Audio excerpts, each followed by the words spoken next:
Hey, can you hear me? I can hear you. Can you hear me? Yeah, good, good, good. Perfect. How's everything? That's good, man. Oh, one second. Hey, Okay. David. David, you can't come in here, buddy. Hey, Whitney Ann. You can't come in here. Yeah. Get the door open.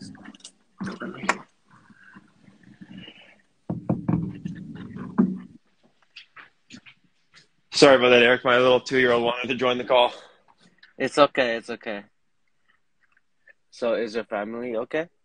Yeah. Oh, yeah. Everyone's good. Yep. Cool. Everyone's just waking up from their naps. Not me, but I'm sorry. no, you're good. No, no. I was just running errands. How are you doing, Eric? I'm pretty good, pretty good. You're in Taiwan, right? That's where you were Yeah, in. yeah, yeah. Have you been here before? I have never been there. No. I'd like to one day, but Cool. Probably after the pandemic. yeah. Yeah, I would think so. So do you like things in Canada?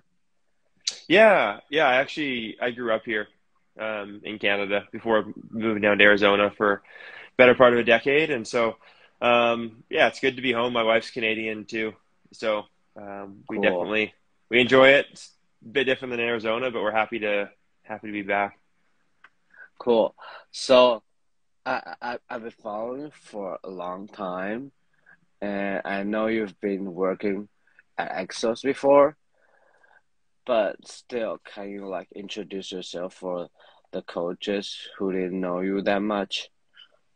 Yeah, totally. So, yeah, my name is Jonathan Barlow. Yeah, I grew up in Canada. I was a multi-sport athlete, and um, basically when I was young, I loved like teaching, and I would always loved helping my buddies out in different sports, and had a love for athletics. And so people said, "Hey, you should become a teacher." And I'm like, I don't really want to be in a school, and got pointed to a place in Victoria, here in British Columbia, called the Pacific Institute for Sport Excellence. It was just starting up back then, but it was basically a small setting, like cohort setting, where they had, different sorts of programs, exercise and wellness, whatnot, to get people kickstarted in the health and wellness industry. And that's kind of where I learned about strength and conditioning. So I did a couple of years of school down there, and then got connected with, Athletes Performance down in Phoenix, Arizona, now Exos, and did an internship there in 2011.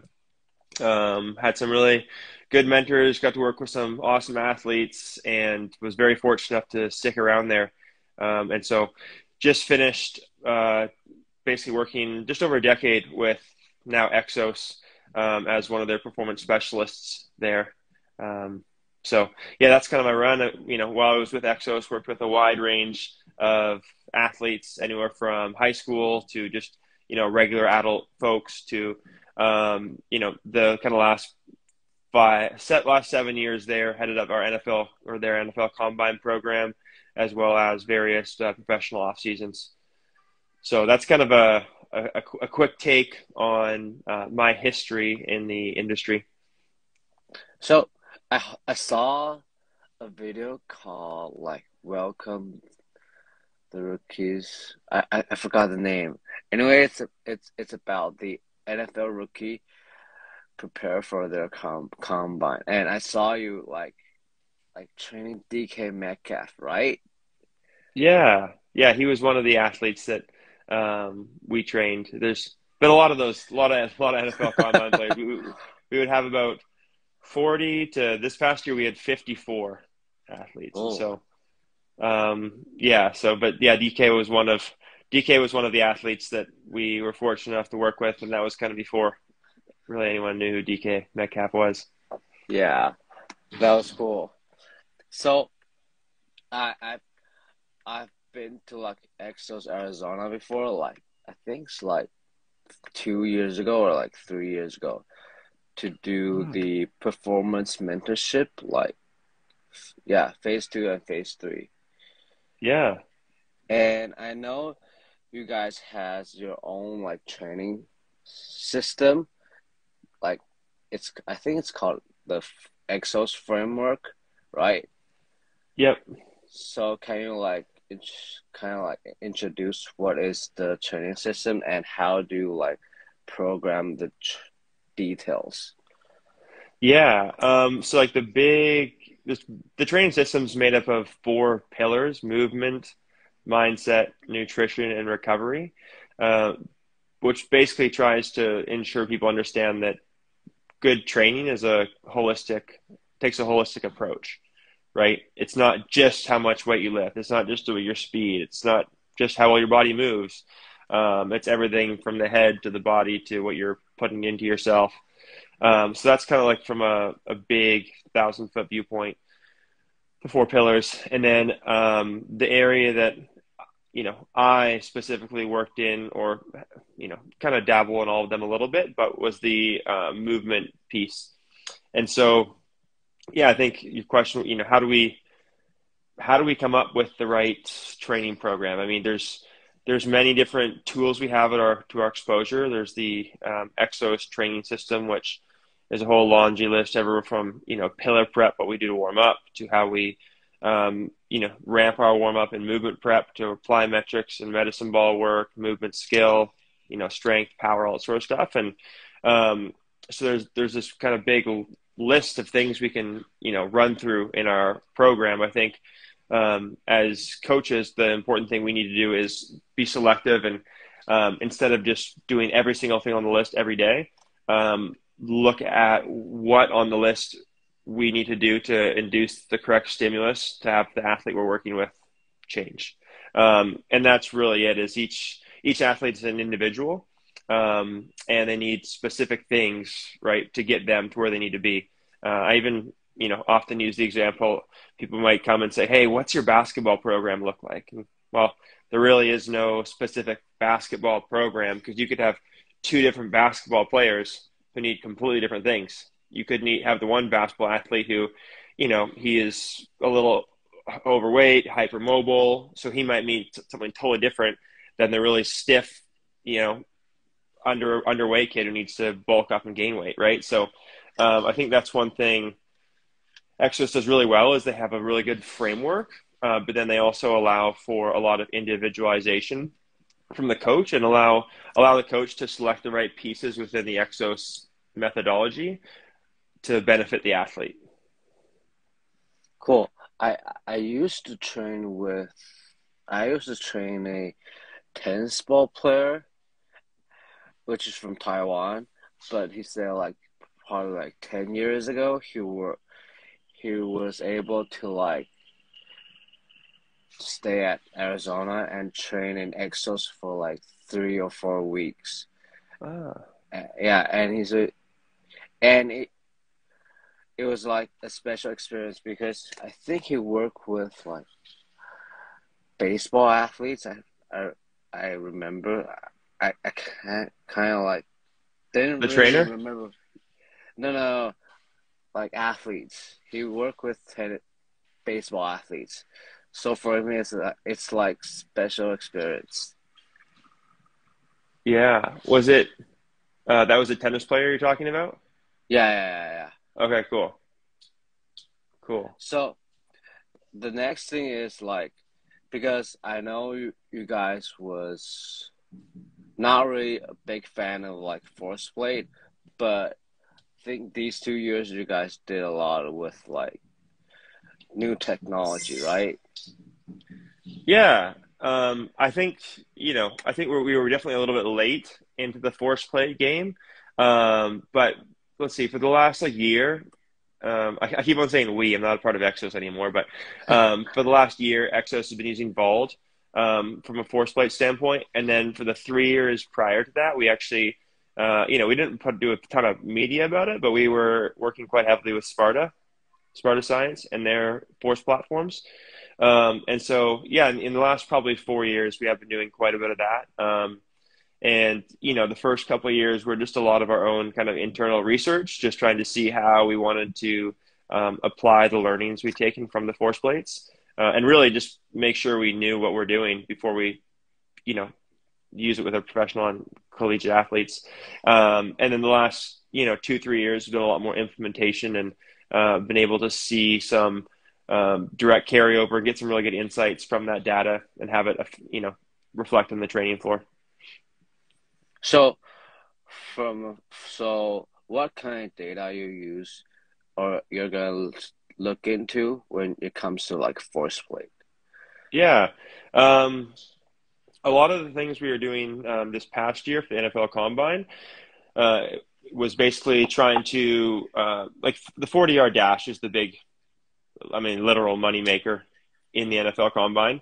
And so we would be trying to basically, we're always trying to identify where someone needs to improve the most in the 40, whether it's the start, whether it's the transition, whether it's their top end speed. And, basically categorize athletes as either really good starters, really good finishers, or are they more of a strength-based athlete or more of an elasticity-based athlete? And so, for many years, we'd be doing that with our eyes and having conversations with fellow coaches. Hey, I think this guy needs more elasticity. Hey. And so we still want to have those conversations, right? Because the coach is, I'd argue even, the coach's input is even more important than the technology. But now the nice thing is we can use the technology to cross-check and double-check to make sure that what the coaches are saying is actually lining up. And so, examples of how that would work is, say we'd be looking at the 40-yard dash. We'd find someone who did not have a satisfactory back 20. So say a skill player was above 1.90 seconds, right? We say, all right, so that we think, it's either a mechanics thing, a body composition thing, or, it could be a force production thing, mainly elasticity, because we know the back half of that 40 is more of an elastic component.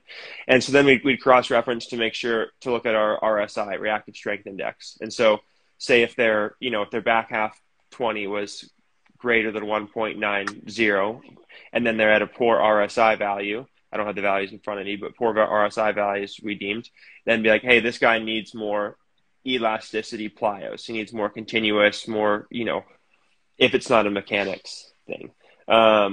Conversely, on the other hand, right, we might have someone who, we had one guy this year, he came in at like a low 4.4 on, which is really fast to start training, but his 10-yard split was like a 1.64, which is really quite slow. And then we looked at his non-counter movement and his displacement, from like a paused static position, and he was quite poor at displaying force similar to like his RSI and his counter movement depth jump measures. So again, that's another, opportunity to see this guy needs more velocity based work from static positions, opposite someone who might need more, very elastic, counter movement, highly ballistic movements. So just, trying to use the sports science there to, cross-reference and just really double check to make sure that the insights we are seeing with our eye on the field, and we are, taking from times, whatnot, are really, really lining up. So that's kind of the biggest area we used it this year, is just to see, lining up their non-counter movement jumping with their start of their 40, and then their RSI counter movement jumping with the back half of their 40, to just try to get some good profiles on their acceleration capabilities. And it worked quite well. And then, and we've also done some things in the past with Sparta Science that's a bit different of a platform, but that's when we started on before we transitioned to Evolve, and it helped us look at basically guys who needed more deceleration capabilities to not get injured, guys who needed more force generating capabilities, and then a very interesting thing for a lot of the very twitchy athletes, which is most of the NFL, is seeing who needed to be able to produce force basically over a greater range of motion.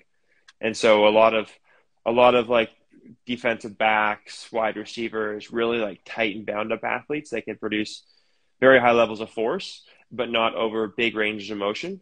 And so that, number one, would increase the risk of injury. But it also, we found that a lot of those guys who could produce the high force, but not over big ranges, they would have a hard time fully expressing the power they had in acceleration and top end speed. So that's kind of a big laundry list, but I guess you could sum it up as how we use force plates in the last couple of years, especially with Combine, is we still used our mind, right? What we've been doing all the time, and then have been slowly trying to bleed in and trickle in what this data is saying, right? I think force plates are still quite new, and I think they're very useful technology that's going to be around for a long time. But we still have to give credit to the practitioners ourselves, right?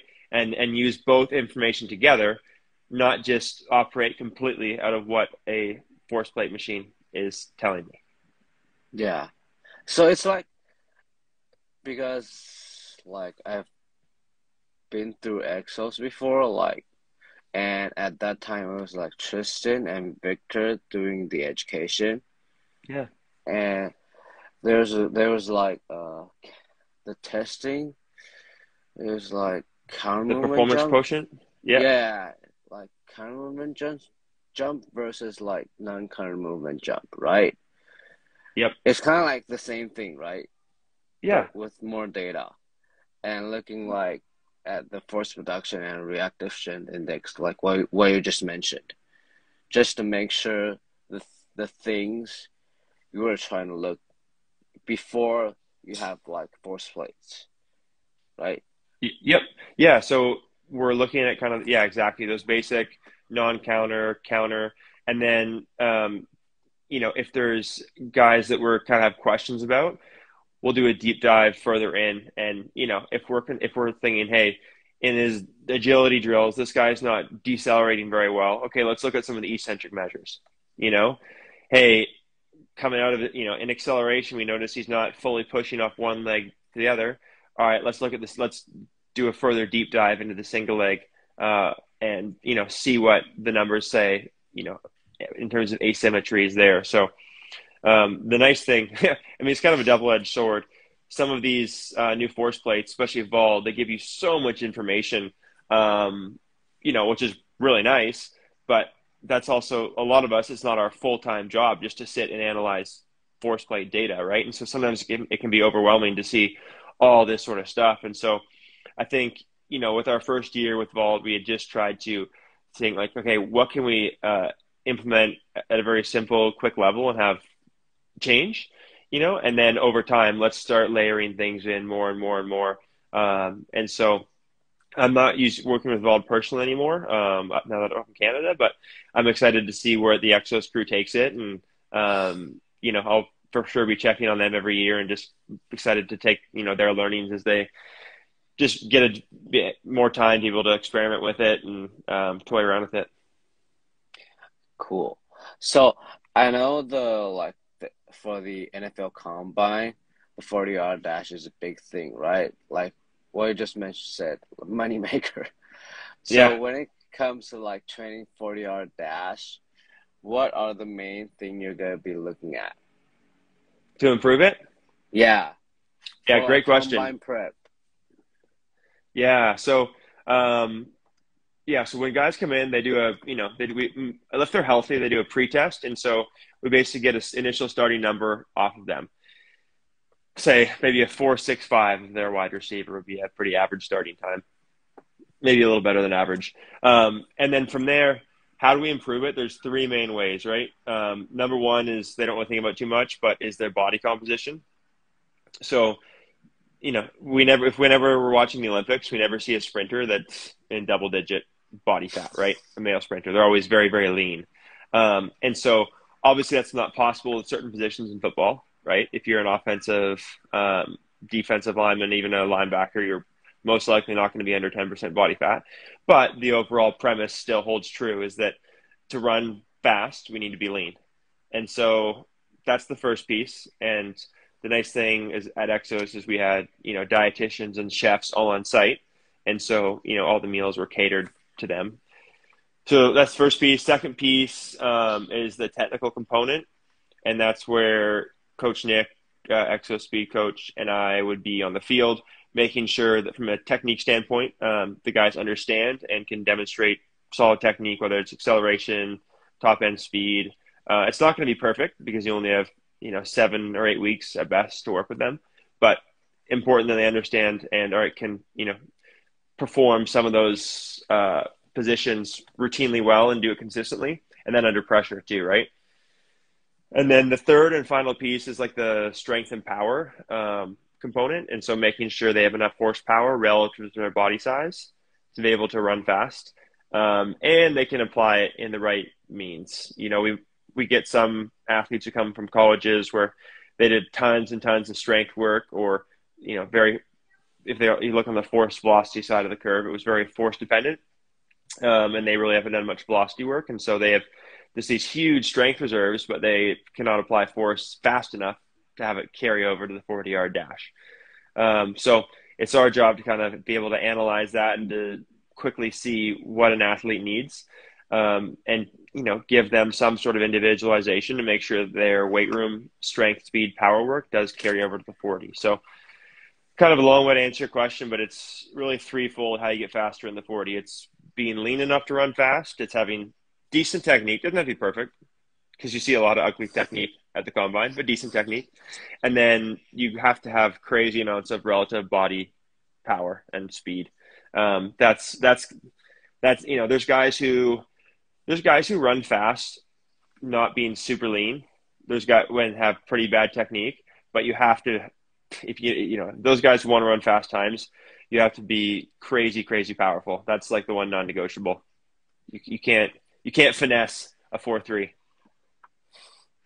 So, in the Exos training system, or like the framework, I know it's like, you have like 4 days, like different training, like you have like 4 different focus you'd be training, like acceleration, Yep. and multi-direction on the second day, and max speed on Thursday. But yeah, Thursday and Friday would be another multi-directional day, right? Correct. Is it the same with Combine prep? No, it's not. And that's where it's like kind of like there's the system of training speed, training movement, right? And then it's up to the practitioner and the coach to determine how you adjust that. And so for the NFL Combine program, there are still like change of direction and multi-directional drills there, but they don't, they don't come nearly as important as any of the 40-yard dash does. And so we basically train the 40-yard dash Monday, Wednesday, Friday. And then on Tuesday and Thursday, we train multi-direction. But a lot of those times we'll take one Tuesday or Thursday and swap it to another like technical linear speed session. So we're usually doing linear speed 3 to 4 times a week, and multi probably once, maybe twice a week. So basic like training sprinters. Not really. Exactly. Yep. It's really, I mean, that's really what it is. We tell the athletes for 8 weeks, they're not a football player anymore. They're a track and field athlete. So your goal is to be lean, jump really high, run fast, be able to bench a lot of reps. So that's why, So that's why I like look at like different, even it's like different like training system or like different facility, it's like the same. Everyone's training like linear velocity a lot. Yep, totally. Yeah, cool. Yeah, especially for Combine, just because it's such a novel skill for most of the athletes. They haven't really been exposed to it very much, and so 7-8 weeks is a very short period of time. If you want to get anything done, you gotta spend a lot of time on one thing. Cool. So, is it the same with like Combine prep, that you divided speed into like acceleration and top end speed into 2 different days, or like? Yeah. Great question. Yeah, we do. On Monday's kind of a bit of like a shakeout day where, they're usually not, even though they had rest on Sunday, they're usually not at their optimal, just because they're a little sluggish after having a day off. And so Monday's usually a day where we work technically on starts, and then might mix in a little bit of technical work on the curve in there as well, just for some top end speed. Wednesday's a top end day, and then Friday's strictly an acceleration day. So Monday we call it a combo. We do a little bit of both, very technical, and then Wednesday is full speed top end, and then Friday's full speed starts. So Monday's more like activation, and then you're gonna retrain next speed on Wednesday and Friday. Yeah, exactly. And then depending on where we're at in the program, on a Tuesday or Thursday, we might, do a technical session too, just working on their 3-point stance or their starts or something of that nature. But that's kind of, as we see fit throughout the program. Cool. So, I used to translate for Brock Christopher when he was in Taiwan, like doing the education. And it's kind of like the same thing he said. Like on the first day of the of the week, you kind of do something to like activate your athletes. It's kind of cool. Yep. Why is it not like doing the most heavy or like most taxing thing on the first day? Yeah. Good. Yeah. Good question. We used to do that because we thought, after a day off, they'd probably be the most fresh. And while, from like a tissue standpoint, they would be the most fresh because they haven't done anything. Nervous system wise, it just seemed like they were always a little sluggish. And so we even timed them, we did some timing on Mondays in the previous years, and times were never there. They would come in on a Monday. We'd, have hyped up the guys because you guys are fresh. You guys are feeling good. But lo and behold, the times aren't there. And then later on in the week, after they're fatigued on a Friday, they're beating their Monday times. So really, I think it comes down to the nervous system just being a little bit lagging behind and not firing on all cylinders. And so making the switch to, our biggest timing day and training day of the week is on a Wednesday. And it really kind of takes the pressure off the guys early in the week. They can kind of shake off the cobwebs and then be full gas for Wednesday. Cool. Love it. So I know you like left Exos like last month, right? Mm-hmm. Yep. And you just mentioned you stayed there for like 10 years, right? So how was the 10 years and what do you learn the most? That's a great question. Well, I think the fact that I stayed there 10 years kind of shows how much I enjoyed it. It was awesome. I mean, when I was leaving there, it was hard. I told my wife, I think I shed more tears my last day there than I did on our wedding day.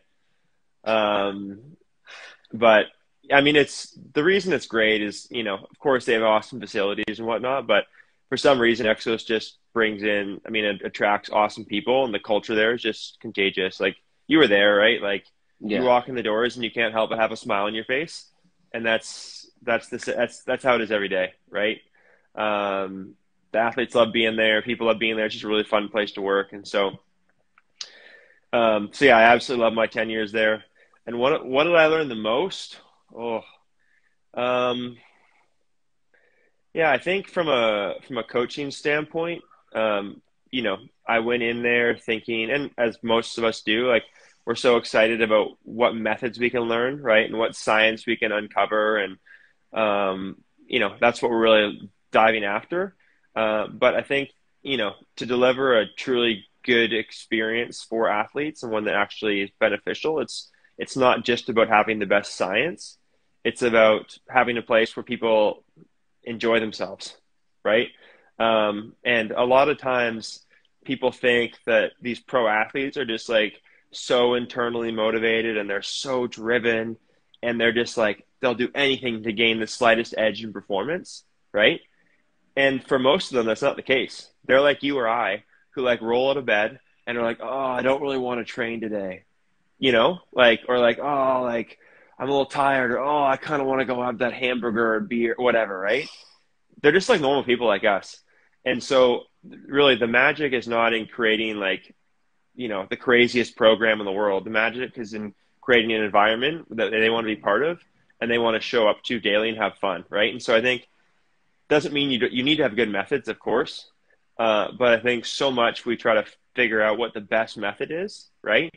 when the reality, we need to find out ways to get them to show up and have fun and like put their best foot forward. And so I think that's probably, the biggest learning I had. And there's many ways to do that, right? And people write books about it. And, there's different ways for behavior change and getting to know different types of people. But at the end of the day, you got to love people and care about them, right? And if you love them and care about them, you'll want to do, what's best for them. And that's coaching, right? Coaching is not, it's not figuring out the best velocity-based training system. It's about caring for people, right? And when we care for someone, we'll do whatever's needed to help them get better. And that's what coaching is, right? Doing whatever's needed to help someone improve.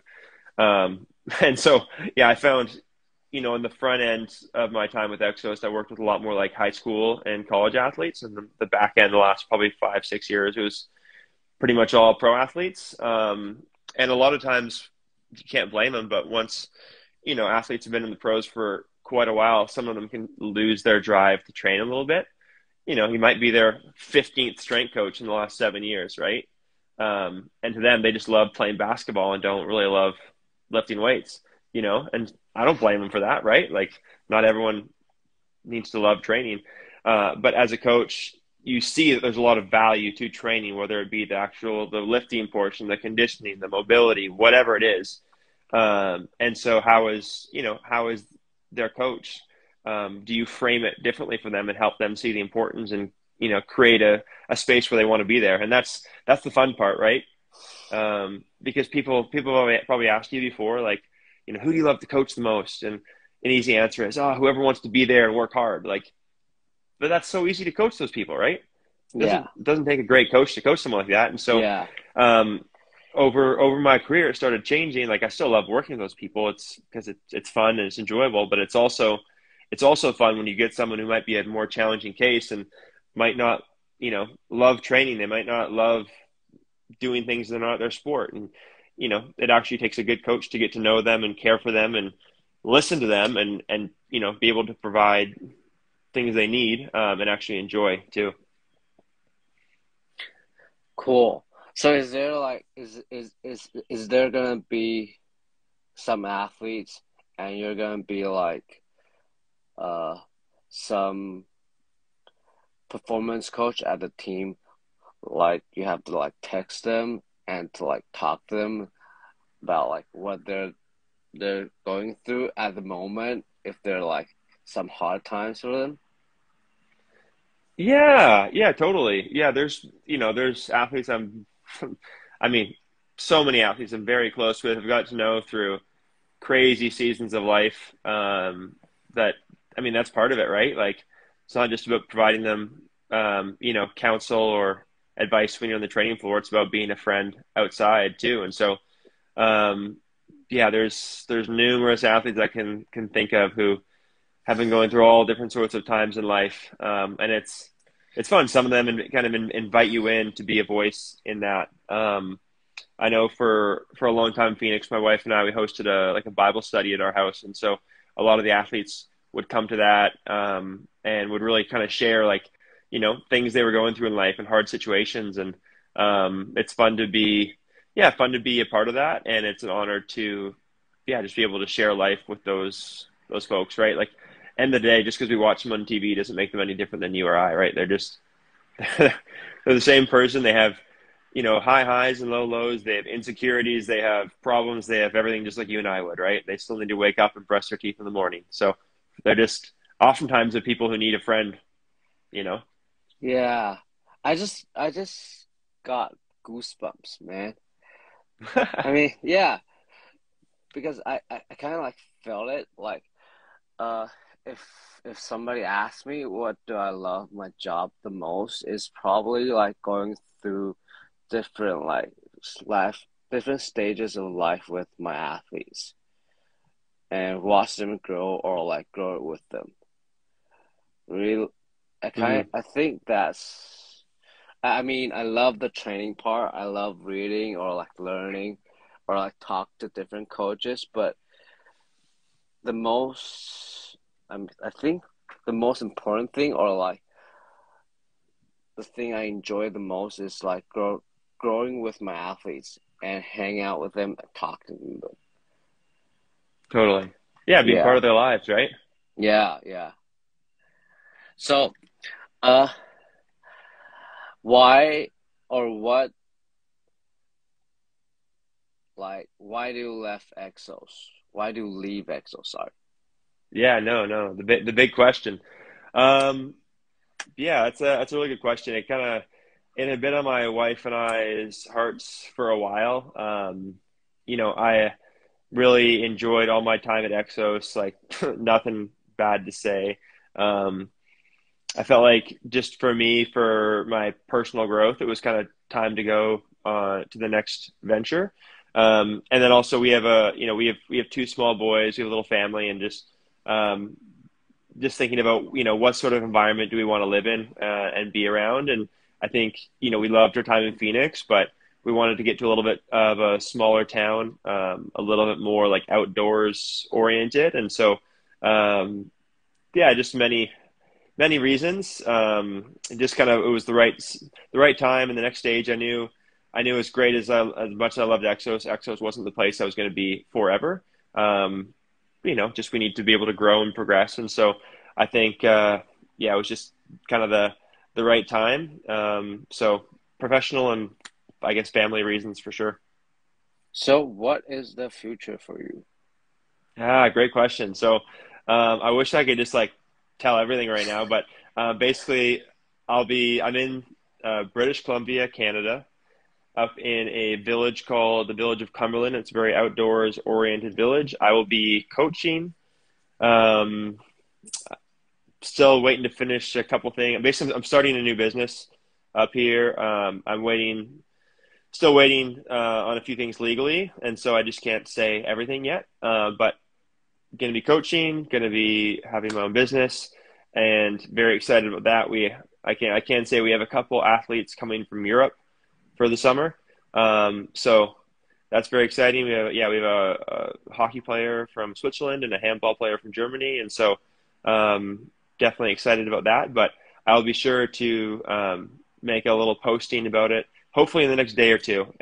Just completely given all the details regarding my coaching to come up here in Canada. So, what is the most like popular sport in Canada? Um, it's for sure it's hockey. But basketball's becoming really popular, especially in like Ontario. Um, but yeah, hockey and basketball. There's ton. I mean, the soccer is really popular. Volleyball. There's lots of skiing, tons of mountain biking. So it's a very, very active and outdoorsy place, which is right up Cool. kind of our alley. Hence why we moved here. So it's gonna be like the time you're at Exos, training different types of athletes, right? Yep, yep. And that's what I love. I love one of my favorite things, and yours probably too, is getting a new athlete from a sport you haven't worked with very much before, right?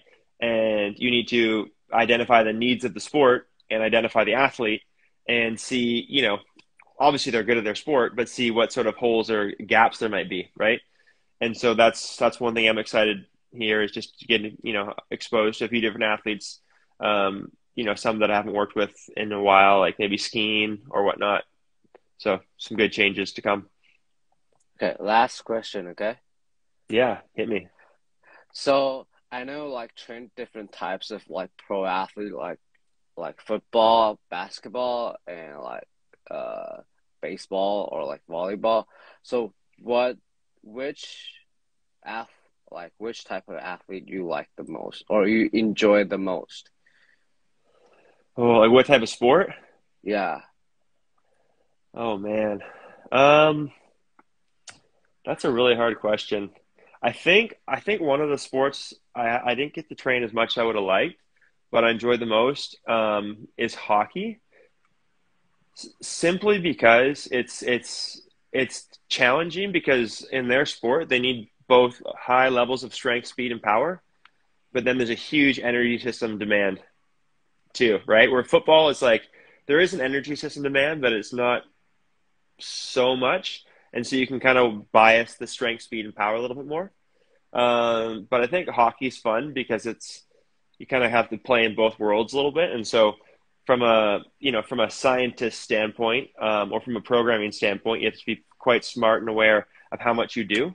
Same thing with volleyball. Volleyball is fun in the same sense too, where you got to balance the energy systems quite well, and the athletes have to really buy in and understand why they're doing things and why I shouldn't do too much conditioning, or why I shouldn't do too much of this or that. So I guess hockey, I don't know. I love training everyone. Cool. Hockey's good, so that's why you're in Canada. Maybe. I love the sport, so. Yeah. So, I talked to like Bach before, and Eric Dannenberg, and who else I talked to? Oh, and Jay. Yeah, Jair. Yeah. So all of you guys are like great guys. Really enjoy talking to you guys. Cool. Great. Well, it was nice. It was awesome. Nice talking to you too, Eric. You asked good questions. Last thing. Yeah. If they're like coaches or athletes are interested in what we're talking about today, where can they reach out to? And yeah, that's all. Yeah, probably the best way right now to reach out is via Instagram. My Instagram, I mean, you can probably find it on here. It's J Barlow with 2 W's. And then once I get my new business up and rolling, they can reach out to me if they want via my business email, which I will be posting in the hopefully days to come. So yeah, it's probably best. Cool. Let me know the post will come. Okay, when will the Yeah, post come? yeah. And I'll share I'm hoping this week. I'm waiting on one more call, and then hopefully I can have the business go live. Cool. And probably a few months when you're available, we'll do this again. Okay. Totally. Love it, Eric. Cool. Thanks, man. Appreciate it. All right. Nice talking to you. You too. Have a good day. Okay. Bye-bye. Bye. Yep. Bye.